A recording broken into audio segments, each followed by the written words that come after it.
रामगढ़ गांव में एक चमन नाम का सीधा साधा आदमी अपनी पत्नी कविता के साथ रहता था। वह गांव में ही मोची का काम करता था, लेकिन उसका धंधा ठीक नहीं चल रहा था, जिसके कारण उसके घर का राशन सामान भी खत्म होते जा रहा था, जिससे मोची बड़ा परेशान था। एक दिन, अब इस गांव में हम नहीं रहेंगे, यहाँ मेरा धंधा नहीं चल रहा है। इससे अच्छा मैं पड़ोसी गांव चंदनगढ़ चले जाता हूँ। वह गांव भी बड़ा है और वहाँ रोज बाजार भी लगता है। कुछ दिन वहाँ रहकर अपना मोची का काम करूँगा, जिससे घर की स्थिति भी सुधर जाएगी। अरे पर आपसे तो गांव में ही पैसे नहीं कमाए जा रहे, तो पड़ोसी गांव में क्या खाक पैसे कमाएंगे? अरे तुम उसकी चिंता मत करो, वो सब तुम मुझ पर छोड़ दो। अगले दिन मोची अपना सामान लेकर पड़ोसी गांव चंदनगढ़ चला गया। थकाहारा मोची जब चंदनगढ़ के बाजार पहुंचा तो वो वहां का नजारा देखकर चौंक गया, क्योंकि वहां और मोची अपना धंधा जमाए बैठे थे। अरे यहाँ तो और भी मोची है जो अपना धंधा जमाए बैठे हैं। ऐसे में भला कौन मुझ जैसे अनजान मोची से अपना जूता चप्पल ठीक करवाएगा? कुछ सोचना पड़ेगा। तभी मोची को ग्राहकों को अपने पास बुलाने का एक उपाय सूझा। उसने अपनी दुकान लगाई और उस पर एक बोर्ड लगा दिया, जिस पे लिखा था, एक बार जूता चप्पल ठीक करवाओ और अगली बार मुफ्त में बनवाओ। नए जूते चप्पल बनवा लो, नए जूते चप्पल बनवा लो, या फिर पुराने जूते चप्पल नए करवा लो। अरे वाह भाई, क्या ये सच लिखा है? एक बार जूता चप्पल ठीक करवाने के बाद अगली बार मुफ्त में बनवा सकते हैं क्या? हाँ, ये तो बिल्कुल सही लिखा है। ये तो बहुत बढ़िया है। अब से हम तुम्हारे पास ही जूता चप्पल बनवाएंगे। मोची की तरकीब काम आ गई। कहाँ वो गांव में बैठा मक्खी मार रहा था और यहाँ उसके पास एक के बाद एक ग्राहक आ रहे थे। आज तो सच में अच्छी कमाई हुई। अगर मैं ऐसे ही काम करता रहा तो बहुत जल्द ही अच्छे खासे सोने के सिक्के जमा कर लूंगा और एक गाय खरीदूंगा, जो गाय दूध भी देगी। मोची बड़ी मेहनत से अपने काम में लगा रहा, जिससे वह बहुत सारा सोने का सिक्का जमा कर लिया, जिससे वह एक गाय खरीदा और घर लौटने का फैसला किया और अपना सारा सामान बांधा और घर के लिए निकल पड़ा। रास्ते में उसे एक घने जंगल से गुजरना पड़ा, जहाँ उसकी नजर एक डाकुओं के झुंड पर पड़ती है। हे भगवान, ये तो डाकुओं का झुंड है। मैं तो गलत जगह फंस गया। ये तो मेरा कमाया हुआ सारा सोने का सिक्का मुझसे छीन लेंगे। कुछ न कुछ तरकीब निकालना तो पड़ेगा। मोची बहुत चतुर था, वो घबराया नहीं और उसने एक तरकीब निकाली। उसने एक सोने का सिक्का गाय के गले में बांध लिया और आगे बढ़ गया और डाकुओं ने उन्हें पकड़ लिया। अरे ओ, तेरे पास जितना भी पैसा है सब निकाल, नहीं तो हम तुझे छोड़ेंगे नहीं। देखो, मैं एक गरीब मोची हूँ। इस गाय के अलावा मेरे पास और कुछ नहीं है। आपसे विनती करता हूँ, मुझे जाने दो। मोची के यह कहते ही गाय ने अपना सिर नीचे किया, जिससे वह सोने का सिक्का नीचे गिरा। अरे झूठे मक्कार, हमसे झूठ बोलता है। तेरी इतनी हिम्मत! अगर तेरे पास कुछ नहीं था तो ये सोने का सिक्का कहाँ से आया?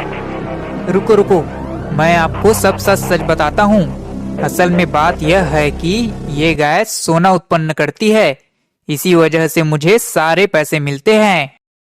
अच्छा ठीक है, अब तुझे ये गाय हमें देना होगा, तभी हम तुझे जिंदा छोड़ेंगे। नहीं नहीं, मैं यह गाय आपको नहीं दूंगा। अगर मैंने इसे आपको दे दिया तो मेरे पास बचेगा क्या?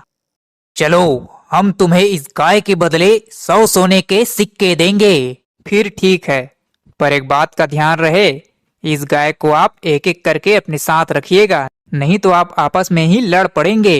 मोची ने वह गाय डाकुओं को बेच दिया और घर आ गया। वह बहुत खुश था कि उसे 100 सोने के सिक्के मिले थे। इस पैसे से उसने अपने ही गांव में एक जमीन खरीदी। इस बीच डाकू भी अपनी गाय लेकर अपने अड्डे पर पहुंच गए। वहां डकैतों के सरकार ने अपने आदमी से कहा, सुनो, इस गिरोह का सरदार होने के नाते इस गाय को सबसे पहले मैं रखूंगा। उन सभी ने अपने सरदार की बात मान ली और उस रात सरदार अपने गाय के साथ अपने अड्डे पर सो गया। अगली सुबह जब वो उठा तो उसने देखा कि वहाँ कुछ नहीं था। उसे पता चल गया था कि उस मोची ने उसे बेवकूफ बनाया है। तभी एक और डाकू वहाँ आया। सरदार, आपको सोना मिला क्या? हमें भी बताइए कि कितने सोने उत्पन्न किए इस गाय ने। तुम्हें खुद पता चल जाएगा, बस आज रात तुम इस गाय के साथ रहोगे। सरदार ने असली बात किसी को नहीं बताई क्योंकि वह अपने आप को मूर्ख साबित नहीं करना चाहता था। एक एक करके सभी डाकुओं ने गाय को अपने साथ रखा, लेकिन उनमें से किसी को कुछ नहीं मिला। वो सब जान गए कि उस मोची ने उन्हें बेवकूफ बनाया है। उस मोची ने हमें बेवकूफ बनाया है, अब हम उसे सबक सिखाएंगे।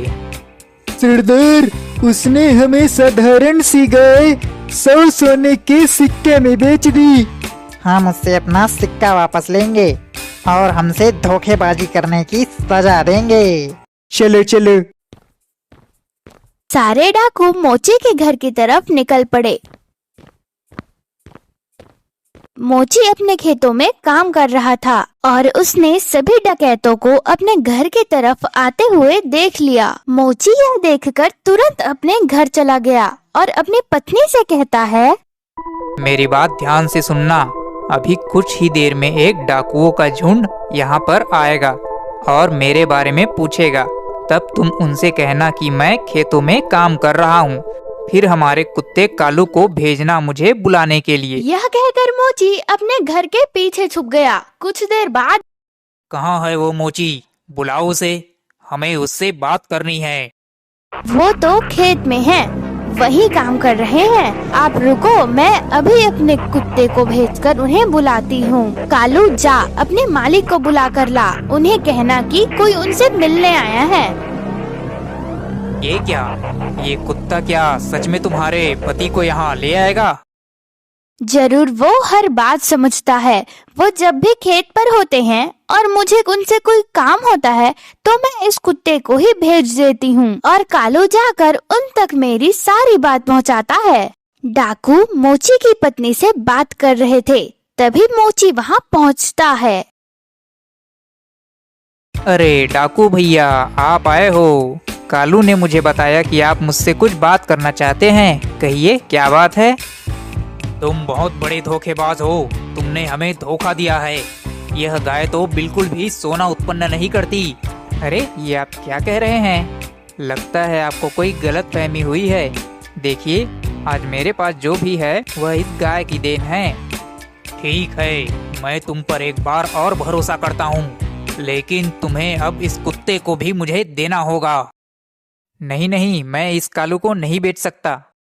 चलो, हम इस कुत्ते के बदले तुम्हें 50 सोने के सिक्के देंगे। थोड़ा इंतजार करने के बाद मोची कुत्ते को बेचने के लिए सहमत हो गया। डाकू कुत्ते को साथ लेकर अपने अड्डे पर चले गए। जब सभी डाकू अपने अड्डे पर पहुँचे तो सरदार ने ऐलान किया कि वह खुद उस कुत्ते को रखेगा और बाकी डाकुओं ने उसकी बात मान ली। सरदार ने अपने बेटे पूरन को बुलाया। सुनो पूरन, मैं कुछ काम से बाहर जा रहा हूँ। अगर कुछ काम हो तो इस कुत्ते को मुझे बुलाने भेज देना। थोड़ी देर बाद एक डाकू को अपने सरदार से कुछ काम आ गया। उसने पूरन के पास आकर सरदार को बुलाने के लिए कहा। आप रुकिए, मैं अभी उन्हें बुलाने भेजता हूँ। अरे कालू, जाकर पिताजी से कहना कि कोई आया है उनसे मिलने। कालू सरदार के अड्डे में भागा और बजाय सरदार के पास जाने के वह मोची के पास चला गया। जब सरदार वापस आया तो देखा कि कालू वहाँ नहीं है। वो जान गया कि कालू मोची के पास गया होगा। डाकू तुरंत पता करने मोची के घर चला गया। सुनो मोची, क्या कालू तुम्हारे पास आया है? हाँ, वो मेरे पास आ गया है। उसे शायद मेरी याद आई होगी। आप उसे थोड़ा समय दीजिए, आखिर में वो आपको अपना मालिक मान ही लेगा। सरदार कालू को वापस ले गया और उसने अगले दिन अपने साथी को दे दिया। कालू सारे डकैतों के साथ एक एक कर रहा, लेकिन वो लौटकर मोची के पास ही चला जाता। सभी डाकुओं को पता चल गया कि मोची ने उन्हें दोबारा बेवकूफ बनाया है। अब इस बार हम बेवकूफ नहीं बनेंगे। मैं उस मोची को अच्छा सबक सिखाऊंगा। इस बार सारे डाकू मोची के घर पहुंच गए और मोची की एक न सुनी और मोची को बोरी में डालकर उसे सबक सिखाने ले गए। मोची चुपचाप बोरी में पड़ा रहा। सभी एक नदी के पास से गुजरे, तभी उनमें से एक डाकू कहता है, सरदार, चलते चलते बहुत प्यास लग गई है और थक भी गए हैं। क्यों ना कुछ देर पानी पीकर आराम कर लिया जाए और इस मोची को अभी के लिए इस कड़कती धूप में छोड़ देते हैं। बोरी में बंद है तो भाग भी नहीं सकता। सरदार उसकी बात मान लेता है और वो मोची को छोड़कर वहाँ से नदी की तरफ चले जाते हैं। तभी एक चरवाहा अपनी बकरियों को लेकर वहाँ से गुजर रहा था। जब मोची ने उनकी बात सुनी तब मोची को एक तरकीब सूझी और मोची चिल्लाने लगा, मैं नहीं करूँगा, नहीं, मैं ऐसा नहीं करूँगा, मैं विनती करता हूँ, मुझे छोड़ दो। तभी चरवाहा यह सुनकर मोची के पास आ जाता है और मोची से कहता है, क्या हुआ भाई, तुम कौन हो और क्या नहीं करोगे?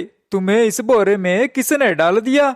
मैं एक मोची हूँ और कुछ लोग मेरी शादी सेठ की बेटी से करवाना चाहते हैं और उसके बदले मुझे 1000 सोने के सिक्के दे रहे हैं, लेकिन मेरी शादी पहले ही हो चुकी है, इसीलिए मैं यह शादी नहीं कर सकता। क्या तुम नहीं करोगे? तो मैं कर लूँगा सेठ की बेटी से शादी, तुम चिंता मत करो। तो फिर आओ, मुझे निकालो, मैं तुम्हें इस बोरे में डाल देता हूँ और जाकर तुम उस सेठ की बेटी से शादी कर लो और माला माल हो जाओ। चरवाहे ने मोची को बोरी से बाहर निकाल दिया और लालच में आकर बोरे के अंदर चला गया। फिर मोची उसकी बकरियों को लेकर वहाँ से चला गया। थोड़ी देर बाद डाकू आए, बोरी को लिया और चलते बने। अब हम इस मोची को इस दलदल में फेंक देते हैं, तभी इसे पता चलेगा धोखेबाजी का सबक क्या होता है। डाकू मोची को दलदल में फेंक दिया और वहाँ से जा रहे थे। तभी उन्हें वो मोची मिल गया, जिससे वह बहुत हैरान थे कि ये बच कैसे गया। अरे, तुम यहाँ कैसे आ गए? हमने तो तुम्हें दलदल में फेंक दिया था। उस दलदल के नीचे एक जादुई जगह है और वहाँ बहुत सारा सोना है, जिसे बकरियाँ उसकी रक्षा करती हैं। इस बकरियों की सहायता से ही मैं वहाँ से वापस आया हूँ और अपने साथ कुछ सोना भी लाया हूँ। अब मैं दोबारा वहीं जा रहा हूँ सोना लेने। सुनो, तुम हमें उस जादुई जगह पर ले चलो और इस बार कोई भी चालाकी की तो तुम जिंदा नहीं बचोगे। वहाँ का सारा सोना हमारा है। ठीक है, अगर आप जोर दे रहे हैं तो मैं आपको वहाँ ले चलता हूँ। डाकू वहां पहुंचते ही एक एक करके दलदल में कूद गए और किसी के हाथ कुछ न लगा। इस तरह मोची ने फिर से अपनी चतुराई से अपनी जान बचाई।